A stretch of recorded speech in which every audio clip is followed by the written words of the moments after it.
everyone, and welcome to the StarCityGames.com Las Vegas Open Finale. We are in our finals here, folks, where we're going to watch Boros Aggro do battle here against Sledge New Tokens in the standard portion of our team-constructed Open. Our final match, good sportsmanship here from the teams as they will shake hands. It's been a long weekend for everybody, but it's been a fun one. And we're going to watch Marcus start things off here with Legion's landing off of just a basic Plains as we head back over to Zachary Keeny. Both of these decks, white-based aggressive decks. I'd say Keeny's a bit more mid-range here, where Marcus's certainly is not as he comes across for one. The follow-up is that Leonin. Marcus's deck doesn't have a ton of lands in it. 20 to be exact. I've only found one so far, as there's an Adanto Vanguard, a card that's pretty good in the format, but not great in the matchup, as there's an Ajani's Pridemate. Trigger, a little bit of life gain, which means the Pridemate will get a little bit bigger, and now here are some attacks. That's a block. Gain a life. I'm surprised here with Thibeau missing his second land drop there early on in the game, that you wouldn't want to wait one more turn before tendering that attack to try to get the Legion's landing flipped over. Seems so good for him if he gets to land number 3. His hand's just all gas.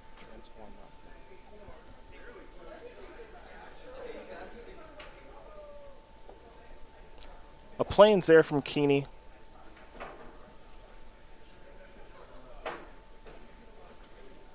It's got his third land.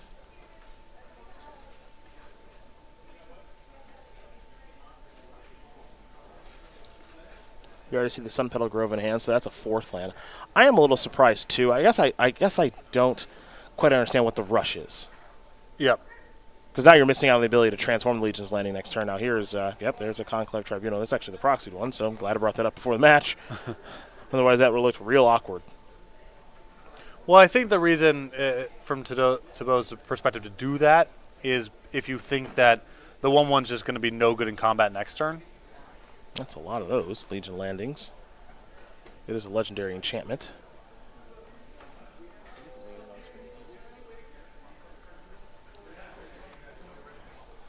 More life gain, which is what this deck is really built around, to make the Pridemate a real card.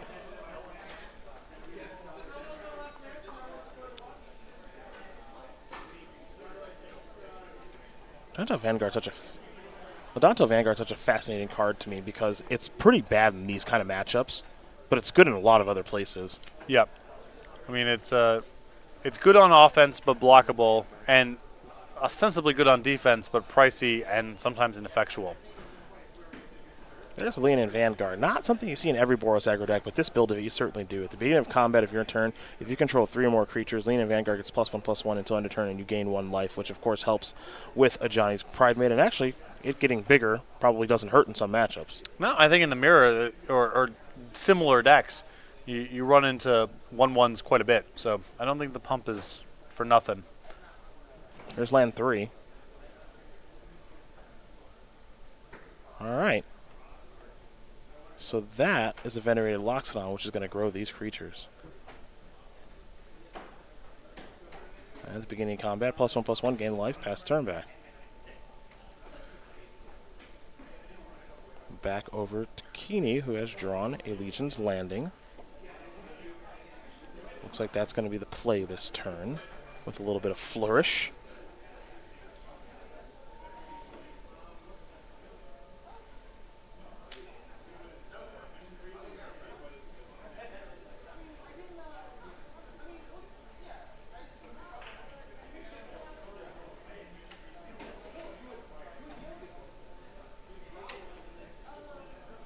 Five mana, looks like it's going to be another Venerated Loxodon, which means these creatures get a little bit bigger. Yep.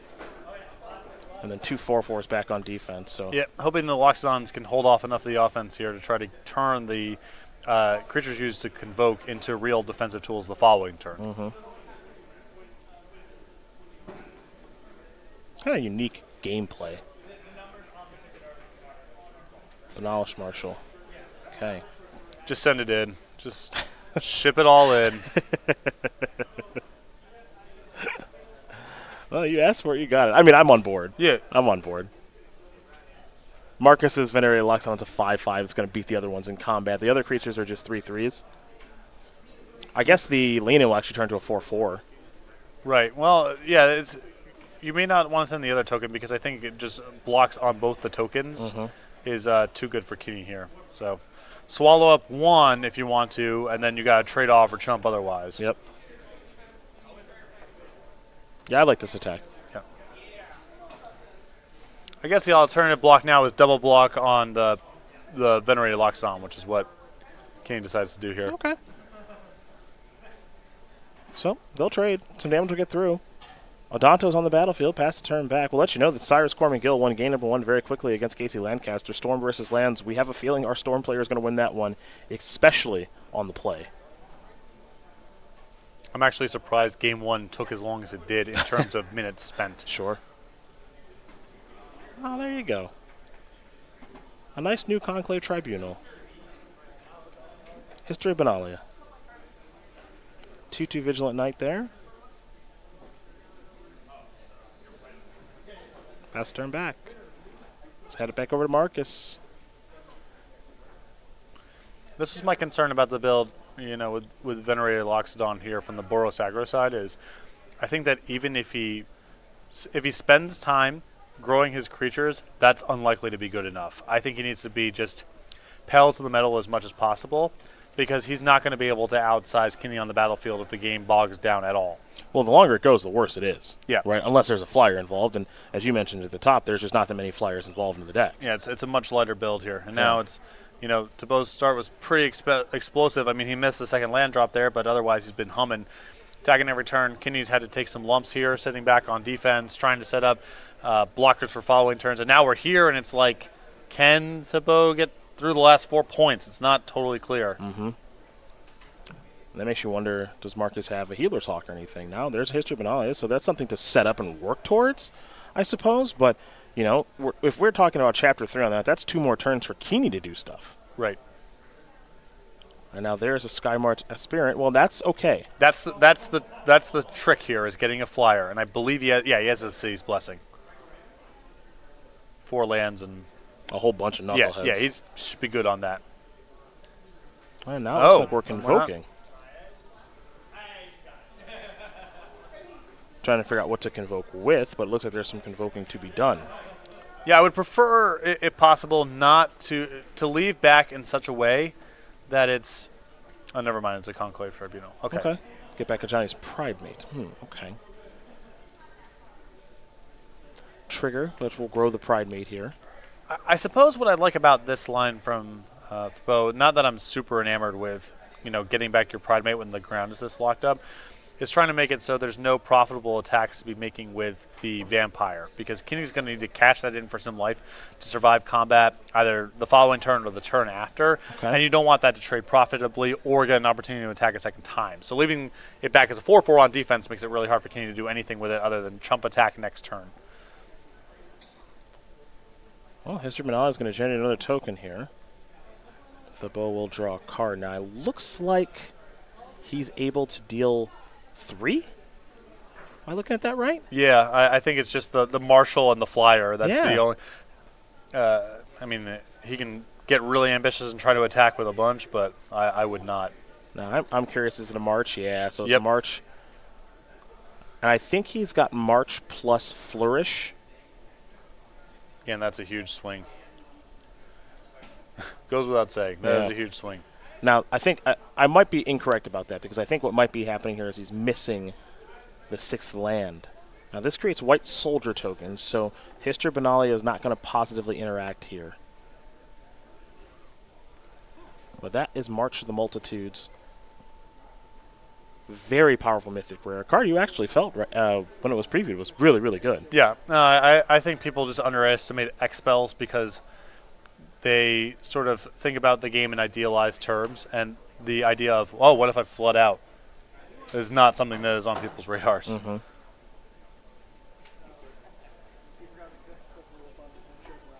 Here's an attack for 4.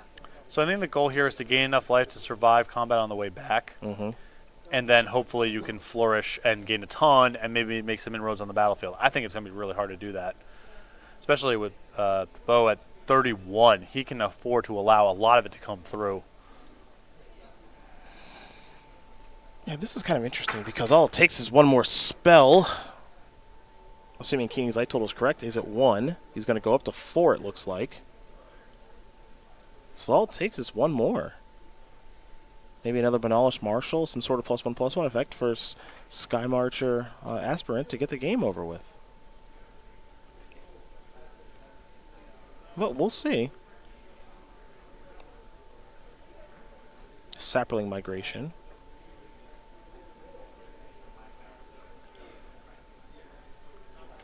Venerator locks it on right now in Keeny's hand. He'd like to just use 5 creatures to do it. The big thing that he wanted is he just needs land 6 for the Flourish. There you go. So those soldiers get +1/+1. So can Marcus get that last point of damage through? You'd love to finish it off here if you could. No kidding. Coast is clear, and you'd prefer not to play another turn, because if you play another turn, you're probably playing 2 or 3 more turns with all the life Kiihne gains on the way back. Keeny last turn had to make an attack that he wasn't in love with. Just need a little bit of cushion to survive the Aspirant attack. Mm-hmm.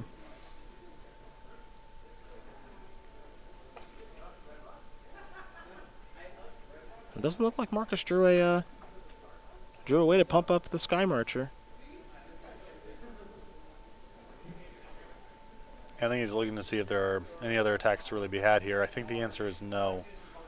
I suppose the Vigilance attackers are sort of free No, from well, History Beyond, but also not really. right. There's so much in the way of front-loaded costs for Thibeau to attack on the ground, because the Venerated Loxodons get to swallow, and the other tokens get to chump block or stack up and gain some life for their trouble. So it's really hard to imagine what an attack on the ground looks like that's profitable for Thibeau when it's this gummy. I mean, there's no trample. Kiihne has a lot of tokens to work with, so I just don't really see any sort of attack on the ground being profitable. And there's incentives on the way back, too. You know, you could probably safely attack with the Ajani's Pridemate, but is that, getting chumped by one of those creatures, is that better than being able to block anything on the way back? Probably not, so you might as well hang back.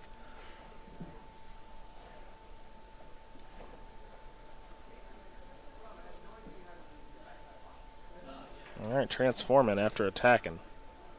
That gets him to mana number 6. Mm-hmm. So it looks like barely staying alive here, Zachary Keeny, but then a big, big swing will probably happen. Yeah, but it's a bummer here for Kiihne to have to send in 3 tokens into the Abyss here to try to get his card transformed. Mm-hmm. But it is what it is. He's got to survive combat next turn to have any shot at it. So his life totals go up and down and all around, but the only he's got to do here is Zach Keeny is his life total will change.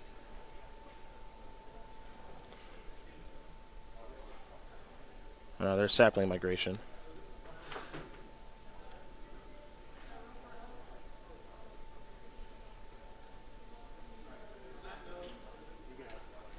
There is the Banalish Marshal, but Keeny's at 6 now, not 4.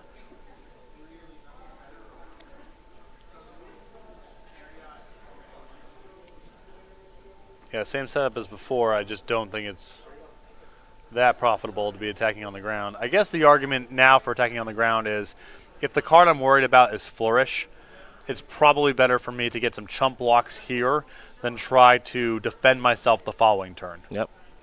I think that's what we're seeing. And also, if you're Marcus, you just get to kind of attack recklessly here because your creatures are just bigger. It's hard for it to go bad. Yeah. You're either getting chumps or you're trading off with substantive creatures like the Loxodons. Mm-hmm. I like the Banalish Marshals just hanging back on defense. Obviously, there are some cards that are clearly lethal here, like a Johnny's Pridemate.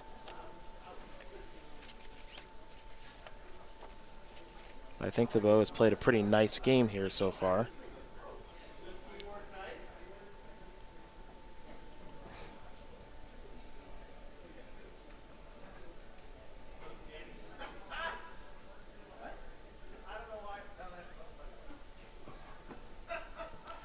And it's nice, too, because you got your Banalish Marshals that are 4/4s back on defense.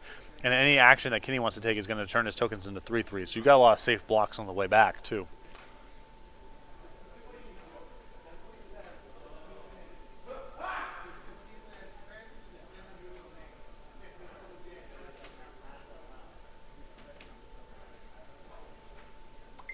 Oh, there's a bunch of blocking and exchanging. Yep. So this is going to take out a lot of the wind out of the sails of Flourish next turn. You can see that now we can actually make sense of the board state. That's how much attritioning and trading off has occurred. Yeah, no kidding.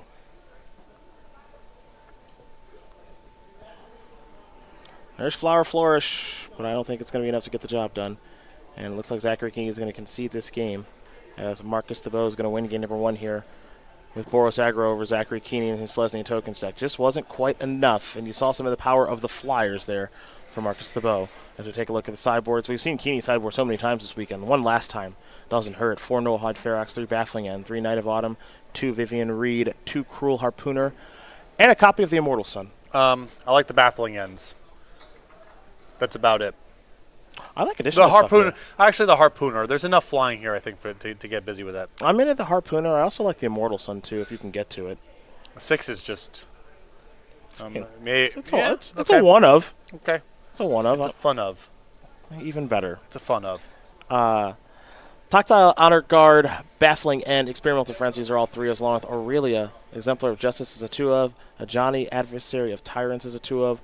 I like the Mountain and the Banefire. So I'm really interested in Baffling End and Aurelia. That's the top of the list. Okay.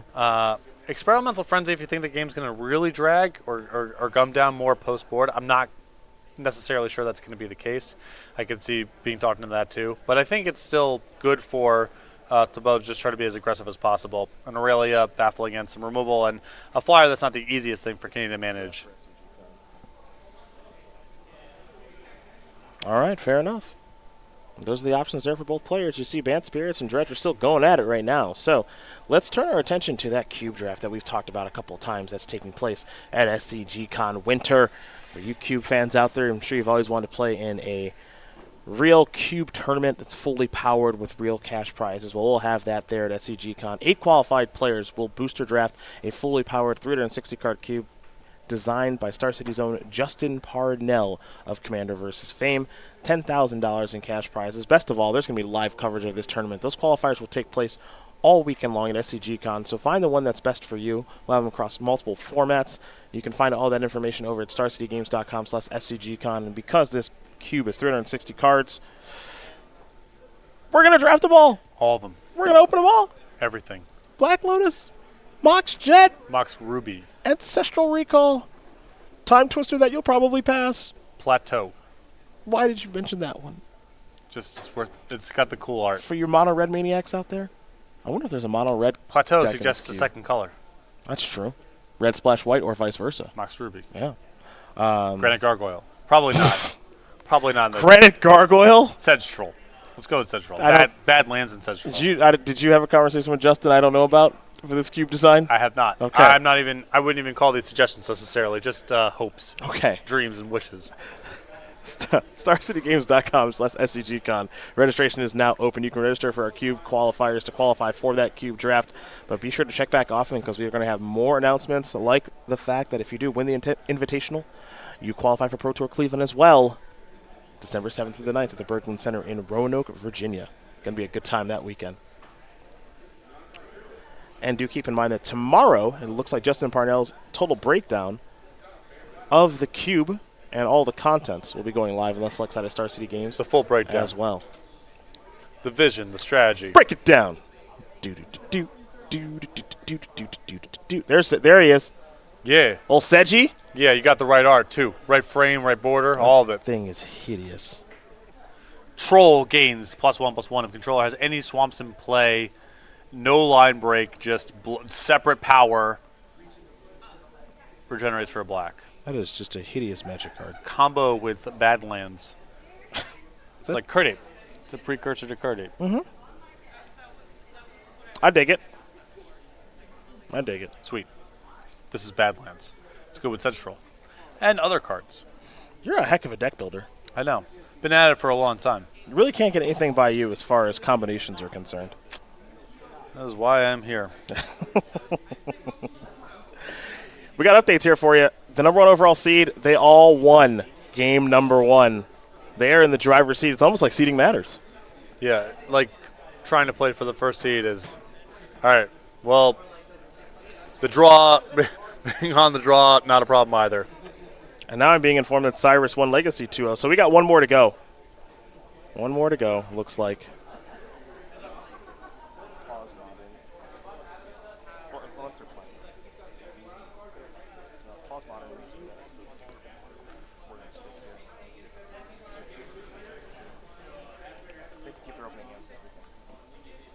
We're underway.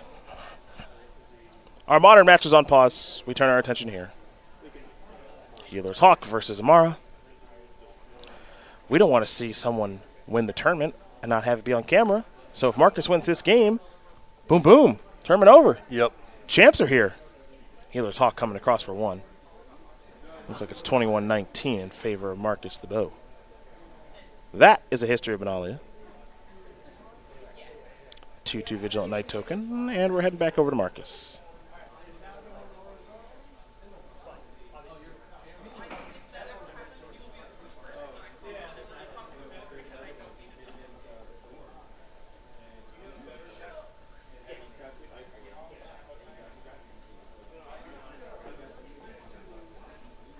And there's the Honor Guard. Sacred Foundry tapped, in for one. History of Benalia. Make another token. How about another History of Benalia? Now, we have seen starts like this be very, very good. Yep, race is on. Mm-hmm. And actually really nice for Thibeau that he started off with the Healer's Hawk. Get a little cushion. There's land 4. Let's see what this is. Is it Aurelia? Yeah. Yep. In there. It's got Vigilance and +2/+0 now. And it can also block on the Aurelia could block on the way back too through Chapter 3. Yeah, since it's a 2/5. Yep. That's pretty big. It's the right numbers. Be pretty big here for Keeny to have a Conclave Tribunal. I mean, yeah, if he can't get the Aurelia off the table, I don't see him winning a race. 8 damage is going to be dealt. Now, it is worth noting that Aurelia does not kill one of those tokens. But it's, you know, it will kill next turn, you know. There's a Venerated locks it on. Honor Guard got that on lock. Doesn't do much of anything.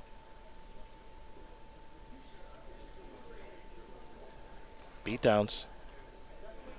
Mentor trigger, all that jazz. Mwah. Aurelia looking good here.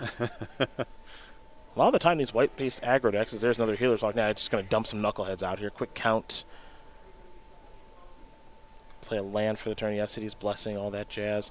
A lot of the time, when a player starts off with, especially on the play, in a History of Benalia, that game normally just ends. And that hand of 2 Knight of Autumns and a Tristani is beat easily by Marcus and that Honor Guard. And Cyrus Corman-Gill, Jonathan Zhang, and Marcus Thibeau are going to win this game and match, and they are pretty pumped up about it. They are your SCG Las Vegas Open champions. Congrats.